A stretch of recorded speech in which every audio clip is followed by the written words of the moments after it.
Life update! So, naaday mi karon sa Pau Beauty Salon kay magpa-color mag-hair. Kaya hapit naman namong Christmas party char. Hunya, naglibog pa mi kung sa among gusto nga color. Tapos, nakahunaw na man ko nga, marag nagpa-orange man tong color si Catherine sa yahang buhok. Kay marag feel ako kay bagay puti sa kuha. Tapos, mo to siya, gusto na ko sundugon. Hunya, kay nagduduha man ko. Basig, maglibog mo ba kung kinsa si Catherine sa mong duha? Huy, nga nung sobrahan naman ta ka-confident rin nga side. So, ang drama day ani akong hair, guys. Kay kaduha siya, ikoloran. Kay first ani kay since na naman siya existing nga color, kailangan daw siya koloran og same sa color sa akong buhok karon. So ang gi-focus lang kay kanang sa upper part kay since nitubo nang gud akong hair ni taas na mao na siya ang sa taas itom nang gud siya mao na siyang kailangan koloran og same color sa old nga color niya sa akong hair. So mao na ni siya guys kay human na siya color. So kita mo ana so sa taas lang gyud siya ang gikoloran kay since na may color sa ubo. So mo to siya giwaswasan na dahil di ba kapila ko naligo karong adlaw char. Hunya pagbanlaw gani sa kanang hair nako guys nga gi-apply nga katong color gibanlawan naman siya ano sakit kay akong mata kay nasudlan siya kay nagduko raman ko sas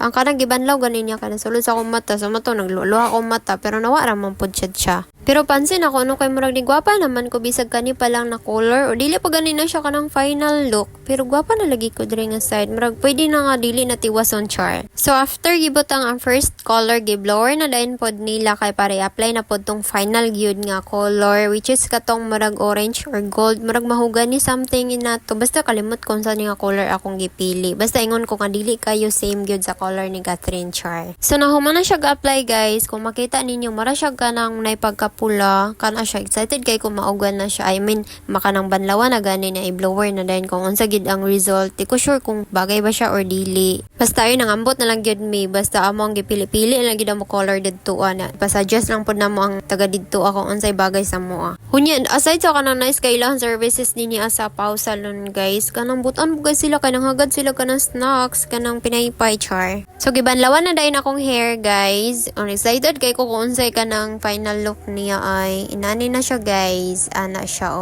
mara siya kanang naipagka golden nga kanang orange or red basta kana siya. So after siya gibanlawan guys giblower na pod siya ni ma'am kay para mauga-uga siya gamay and then i-apply na dayon tong Brazilian di ko sure ha kung Brazilian ba or basta inato kanang para dili gani siya dry pag after nimo og color kay isa pa bleach ba niya mo ang gikuan sa mong hair mana siyang kailangan siya i-Brazilian para dili siya dry daw or kailangan siya treatment something inana di ko sure sa kung gipangyaw-yaw diri nga side basta tan-aw na ninyo guys char.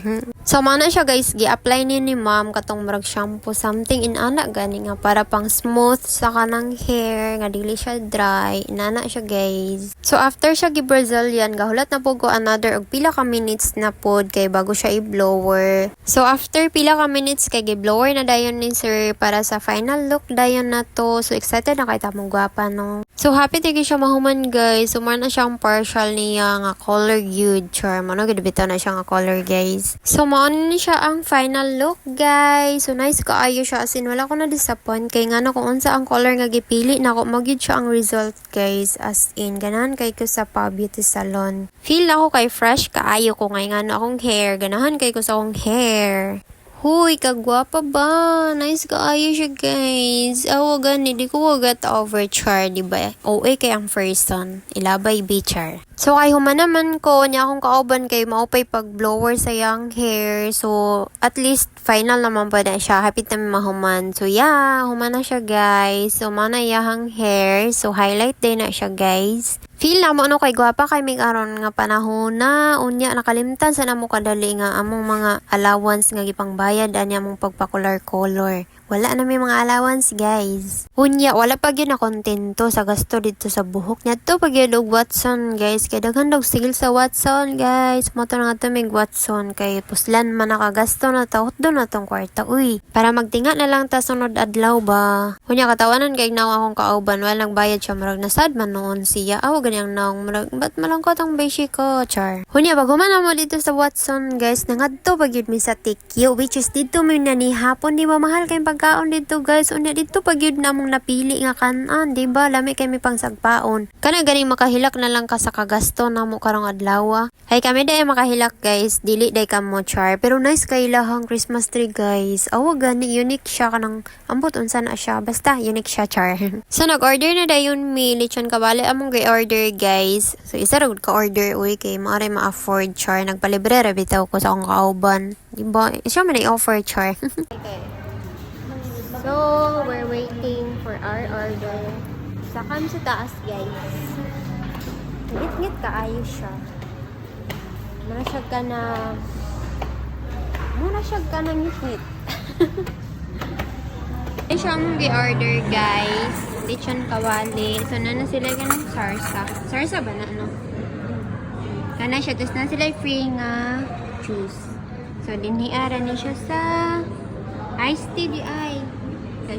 So, direra ni siya sa TQ. Pila ganay ni Ma'am G? 180. 180 na. So, 180 ni siya, guys. So, daghan na kayo siya. Ano siya? Mara na siya, guys. Mga unsa ni. Bye!